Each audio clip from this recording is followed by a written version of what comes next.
today I get to hang out with Caleb Samol. He is a wide receiver with the UFL. How are you? I'm good. How are you? I am good.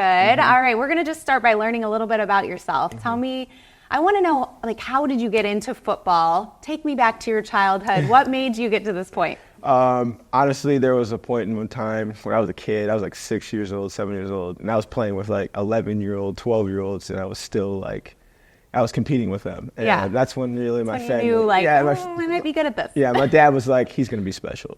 And honestly, that was actually the last time I played football. And then I just didn't touch a ball until like 7th grade. What? And I know, it was crazy. I did track and field a lot. So, okay. But football grew on me 7th grade. I was like, wow, I really like this. Like, I'm really good at it. I don't even really know what I'm doing at the time, but I was I'm gonna like, pretend, and people we're are gonna cheering go for me, and it was people were cheering for me, and I was like, wow.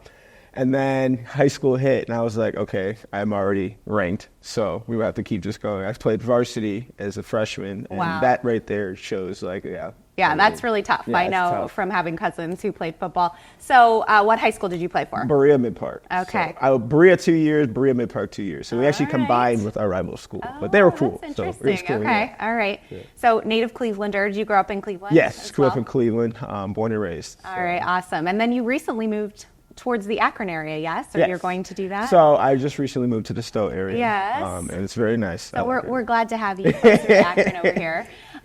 So tell me a little bit about post-high school. What happened then? So college, so I went to Ashland University. All right. So after high school, I wanted to do both track and football. So Ashland allowed me to do that. So I started as a true freshman for Ashland for football. And then every year we did track. But some stuff happened in my family life, so I ended up leaving a year early. But I still wanted to pursue sports. I had all this talent, all this speed and strength, and I was like, I don't want to give it up. I don't want to give it up. I can't ready. give it up. Yeah, I love that. So thankfully, somebody reached out to me who was an agent for somebody who was already in the NFL, and he's like, you got talent. I've already seen what you can do. I've come to your games. Let's get you somewhere. And we did some workouts, and I'm not going to lie to you, some did well, some didn't do so right, well. Sure. Well, that's when you're going for anything, it's not going to be perfect. Yeah. And then 2019, we did the ANC NFL Combine, which was awesome. Did really well there. And then COVID hit. And then, that's like everybody's story. And then COVID. Yeah, so what happened through that time? So COVID really, honestly, it was a mental game. It's like, what do we do now? Yeah. Like, the NFL is not signing anybody for a year or two. Nobody's CFL, nobody, what do I do? Right. So I actually went and played semi-pro ball. So in Ohio, there was some semi-pro football that was still open throughout the COVID. And it was just exercise for me. It was just keep my body in shape, Do it. Let's keep going. Yeah. And then I actually made a film from all the games that we had. And it took no time at all for it to go viral. And it took no time at all to reach a new agent who really was like, no, you have to get on the pro field. We have to get you there. And I told him, I was like, I already was. I was in the combine, training camps, all that. And he's like, well, it's old. Yeah, COVID, pre-COVID, right. different. So different time of life, yeah. So starting in 2022, I started doing some local workouts, just Canadian Football League workouts and stuff. And again, made it to some practice squads, but nothing ever landed, never made it to a full team. And then the UFL started. So XFL first, but UFL started. So XFL last year, they had a workout over in Orlando. And I was like, I need to do this. So can we explain for people who maybe aren't in the football world, because I had to look into all of this stuff. Explain the XFL. Okay. So the XFL started up in 2022, maybe 23. It was just think minor league. Right, so think you have MLB, but then you have AAA, AA, and then I think single A or something like that.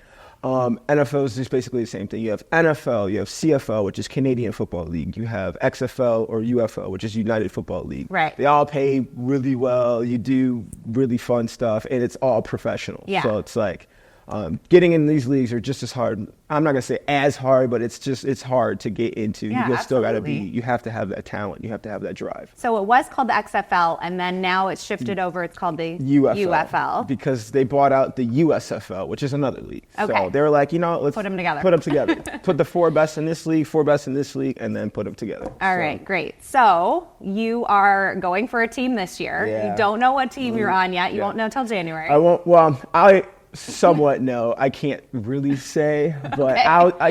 you know. Okay. You know. So it's coming. It's though. coming in the next So, couple months. yeah, So it's I coming. thought something that would be really fun for people would be just kind of like a day in the life of when you are playing regularly. Got it. Okay. So share with me what is it like to, let's say it's game day.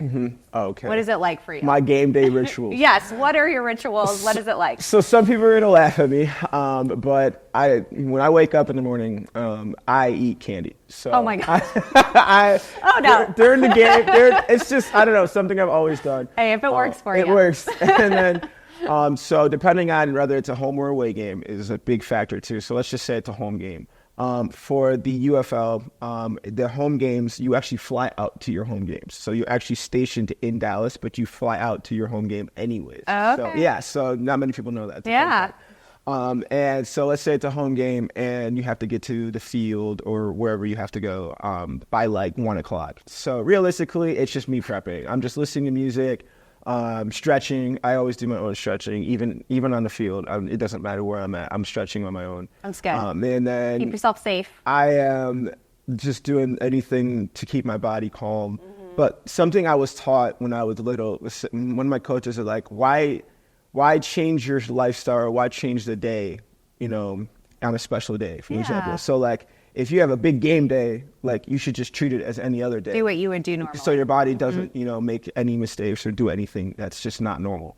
And I really like that because it really helped. I really just go on. That really makes sense because it kind of keeps your nerves Keeps your down, nerves right? down, You just calm. treat it like any other day. Like a championship game. It's just like I just treat it like any other game. Like I'm just gonna go do what I do best. Yeah. Me and my teammates, we got each other's back. So That's really cool. And it all starts pregame. And visually, I'm not much of a talker unless I'm on the field. But I will. We talk to each other, we pray, and we just go to battle as soon as the battle game. So. That's fun. So I'm thinking about like the little kid, maybe their parent watches the show and they're hanging out with mom and they love football and they want to do what you're doing right now. What kind of words of inspiration would you give to them? Never give up. I've heard 10 no's, 11 no's before I heard my first yes. Yeah. And most people would quit after the first 2, 3 no's. They're like, well, maybe this isn't for me. Right. For me, that wasn't an option. It was for me. I just had to get in front of the right person. That's all it was. And I didn't take the, get drafted out of college route or stuff like that. And I'm still doing what I want to do. This is my dream and I had to make it happen. So for that to happen, I had to take that extra step. And if it was a straight line from A to Z, we'd all be there. But unfortunately, it's not. And It never is. And I think what you just said, it's like you got to just keep your eyes on the prize, stay focused. You knew you wanted to play professional football, and so you just kept that in mind. And that's really cool. I love that. So people want to follow your journey. How can they find you? Tell us all your social media so they can follow you. They can see what team you're going to be on. They can watch you play this year. All social media is just my name. So Caleb Samol. So if you type in CALEB space SAMOL, it should have already showed up. It doesn't matter whatever it is. So it'll all show up for you guys. That's awesome. Yes. All right. Thank you so much, Caleb, for being on the show today. Thank you. I can't wait to see what team you're going to be on. You got to share it with us. I will. I will send it to you guys exclusively. All right. Boom. I love it. Thank you guys so much for watching. We had a great morning here on Good Morning Akron. Make sure you stay tuned. We've got more great stuff coming up next.